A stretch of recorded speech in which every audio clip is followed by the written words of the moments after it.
Hello and welcome to all you Pisceans. Welcome for this yearly horoscope for 2017. And this is not an easy task to do actually, because it's so difficult to say so much in one year, and people do expect that everything will be correct, which is of course nonsense, because this is a general horoscope. So what I'm trying to say here is you will see some flavors that are really and this is what these general horoscopes are about. These are flavors of energies that people will sense, and but of course this is not about details. But you don't mind, do you? You Pisceans don't mind the details, normally. Unless you have a moon in Virgo or something. But anyway, let's get started with 2017. Now the big difference is that it's not that a lot of Pisceans had last year, of course, there was so much going on with the mutable signs, and you're one of them, with Saturn-Neptune square. There was this square between, it was a bit of a reality check for some of you probably, Saturn squaring Neptune, and also Jupiter, your ruler, was in the mix of that Saturn and Neptune. So it was, in a long story short, a bit of a confusing time. It might have been some confusion there with all these planets clashing with each other. Now this is not the case in 2017. Hooray! This is not the case. So for a lot of you, even especially the ones who have planets between, let's say, 20 degrees of Pisces up until the end. So that would be the Pisceans that were born around, let's say, around the 11th of March, and then further on, up until the 20th. Those Pisceans will feel Saturn very strongly this year. And Saturn is not really interrupted by those other planets. On the contrary, Saturn is now in a beautiful trine with Uranus, especially in May and November. So this is a totally different story, because this is building up and setting up your boundaries, but at the same time being very innovative, and especially when it comes to work, because Saturn is still the whole year. Well, it's in Capricorn on the 21st of December, but still the whole year it's a Sagittarius in your 10th house. So there's still a lot of integrity, a lot of practicality going on in the house of work, a lot of less is more, a lot of what do you want to commit yourself towards when it comes to your work.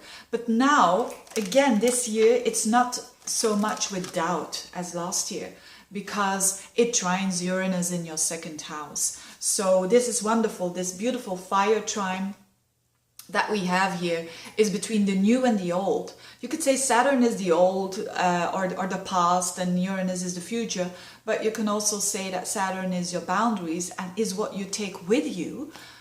So for you, in your case, when it comes to work, what do I want to keep doing?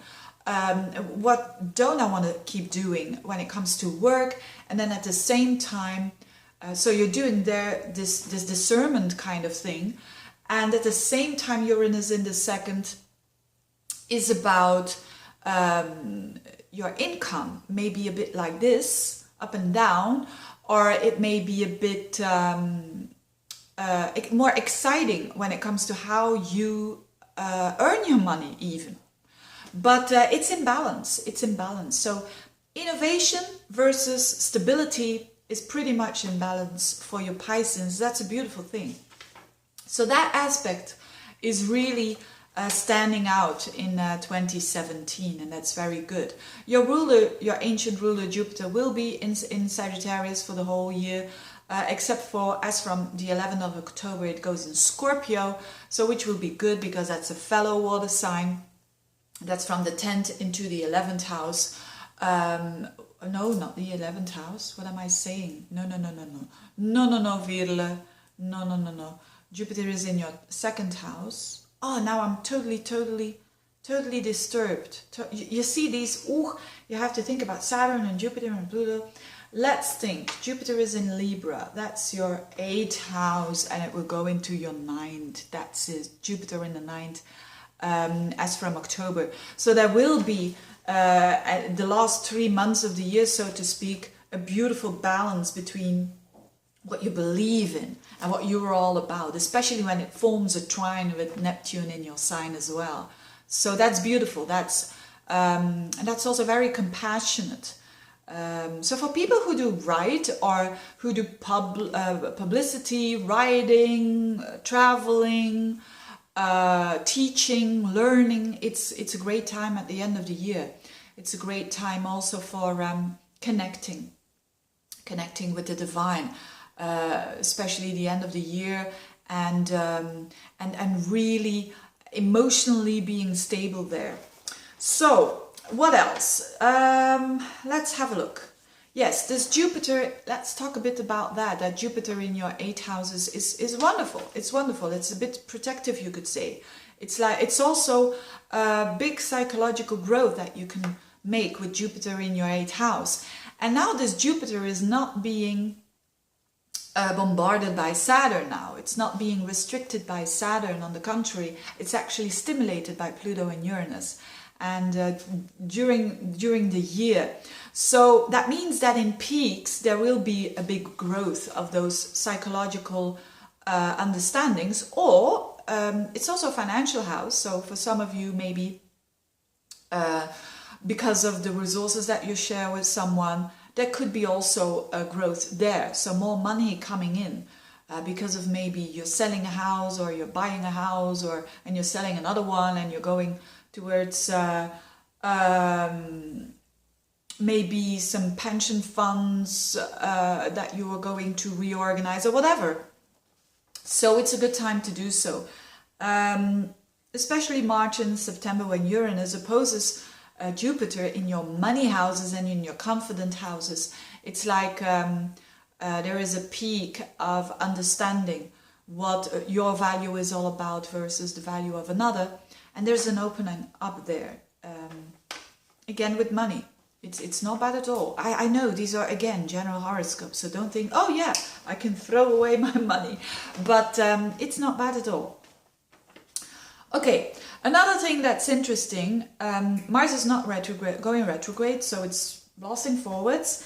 And there is a couple of retrogrades with Mercury, of course, which I'm not going to talk about because that's something for the monthlies. What I do see here is that the Mercury is in all the earth signs, and that's not bad for you, the retrogrades, I mean, because earth goes well with water. So you'll be fine with the retrogrades of Mercury. But Venus retrograde, that's every 2 years that it happens, and it happens now in Aries. So again, in your 2nd house. So the axis of value are, and these are the 2nd house, the 8th house, these are axes of confidence as well. And when Venus goes up and down in that 2nd house, it's not bad. I don't think it's a bad thing. It could mean that you are finding another way to earn money, or your way that you see money, the way that you value money, or the way that you value people even, is gonna change because of that Venus retrograde there. Going in that 2nd house, you could earn more as well, more money because of your own efforts. It attracts more money. The fact that it's going to also touch these very energetic planets like Uranus and Pluto and Jupiter means that the growths that you're gonna have are like with peaks again. Now this Venus retrograde is during your birthday. So March and up until May, June. So it's a good time for you to change the way that you tolerate, accept, the way that you treat money, the way that you treat yourself, your values and values of others. So quite an emphasis on that house. Now that's about it. So in a nutshell, it is quite, it's a lot about your confidence this year. There is possibility to growth, but more introspective first, especially around March up until June, when it comes to your self-worth, what is important for you, what is important for another one, and how to bring that into balance. There's also, so you can earn more money if you know, again, in general, this is possible. When it comes to work, there is more easy energy going to work. If last year was a bit of a struggle, this year is easier because Saturn trines Uranus. So for those of you who do have a Saturn transit now on their sun sign, Uranus aspects it at the same time, which makes it a bit less heavy, so to speak.